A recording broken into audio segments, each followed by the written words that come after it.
ನನ್ನ ತಂದೆ ಅಜ್ಜಿ ತಾತ ಬೇಡ.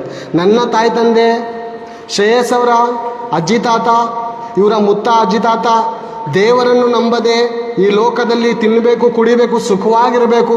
ದೇವರು ಯಾರು, ಸೃಷ್ಟಿಕರ್ತನು ಯಾರು, ಇಡೀ ಭೂಮಂಡಲವನ್ನು ಸೃಷ್ಟಿ ಮಾಡಿದಂಥ ಪರಮಾತ್ಮನು ಯಾರು, ಈ ಸೂರ್ಯವನ್ನು, ಈ ಗಗನವನ್ನು, ಈ ನಕ್ಷತ್ರಗಳನ್ನು, ಸರ್ವ ಮರಗಳನ್ನು ಉಂಟು ಮಾಡಿದಂಥ ದೇವರು ಯಾರೆಂದು ತಿಳಿದುಕೊಳ್ಳದೆ ಸತ್ತವರು ಸತ್ತು ನರಕಾಗ್ನಿಗೆ ಹೋದರು. ಮುಂದೆ ಓದೋಣ. ಇದು ಹಾಗಲ್ಲ. ಈ ರೊಟ್ಟಿ ವಾರಕ್ಕೊಂದ್ಸರಿ ತಿಂತಿದ್ದೇವಲ್ಲ, ಈ ರೊಟ್ಟಿಯನ್ನು ತಿನ್ನುವವನು ಸದಾ ಕಾಲ ಜೀವಿಸುವವನು. ಏನು ಬೇರೆ, ದೇವರಿಗೆ ಮರಣವಿಲ್ಲ. ಒಂದು ಮಾತನ್ನು ಆಲೋಚನೆ ಮಾಡೋಣ. ದೇವರಿಗೆ ಜನನ ಮರಣ ಇಲ್ಲ.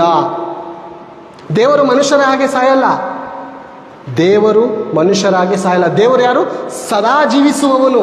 ನಮಗೆ ವಯಸ್ಸಾಗುತ್ತೆ, ನರೆ ಕೂದಲು ಬರುತ್ತೆ, ದೇವರಿಗೆ ವಯಸ್ಸಾಗಲ್ಲ.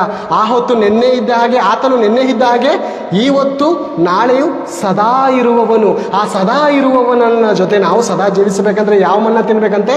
ನಮ್ಮ ಪಾಪಗಳನ್ನು ತೊಳೆದುಕೊಂಡು ಯೇಸು ಕ್ರಿಸ್ತನ ನಾಮದಲ್ಲಿ ನಮ್ಮ ಪಾಪಗಳನ್ನು ತೊಳೆದುಕೊಂಡು. ಕಡೆ ವಚನವನ್ನು ನೋಡಿಕೊಳ್ಳೋಣ.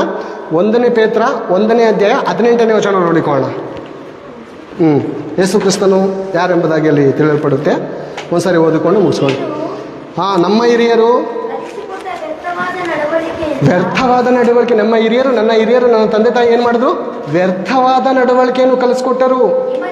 ಹೋಗಿ ನಿನಗೆ ಅಲ್ಲಿ ಬಿಡುಗಡೆ ಆಗುತ್ತೆ, ಹೋಗಿ ನಿನಗೆ ಇಲ್ಲಿ ಬಿಡುಗಡೆ ಆಗುತ್ತೆ, ಹೋಗಿ ನೀನು ಕುರಿ ಕುಯಿ, ಹೋಗಿ ನೀನು ಕೋಣ ಕುಯಿ ಅಂತ ಏನು ಮಾಡಿದ್ರು? ವ್ಯರ್ಥವಾದ ನಡವಳಿಕೆಯನ್ನು ತೋರಿಸಿ ಲೋಕದಲ್ಲಿ ಅನಾಥರಾಗಿ ಬಿಟ್ಬಿಟ್ಟು ಹೋದ್ರು ನನ್ನನ್ನು.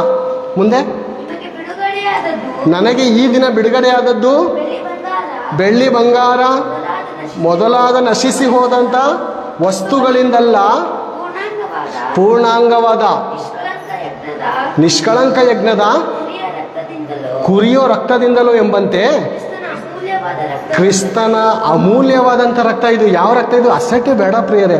ಇದು ಯಾವ ರಕ್ತ? ಅಮೂಲ್ಯವಾದ ರಕ್ತ. ಸಕಲ ಮಾನವರ ಪಾಪದ ಪರಿಹಾರಕ್ಕೋಸ್ಕರ ಸುರಿಯಲ್ಪಟ್ಟಂಥ ರಕ್ತ. ಏನು ಬೇರೆ? ನಮ್ಮ ಬ್ರಾಹ್ಮಣರು, ನಾವು ಬ್ರಾಹ್ಮಣರಾಗಿದ್ದಾಗ ನಾವು ಮಾಂಸ ಕಡಿಯುವಂಥದ್ದಿಲ್ಲ.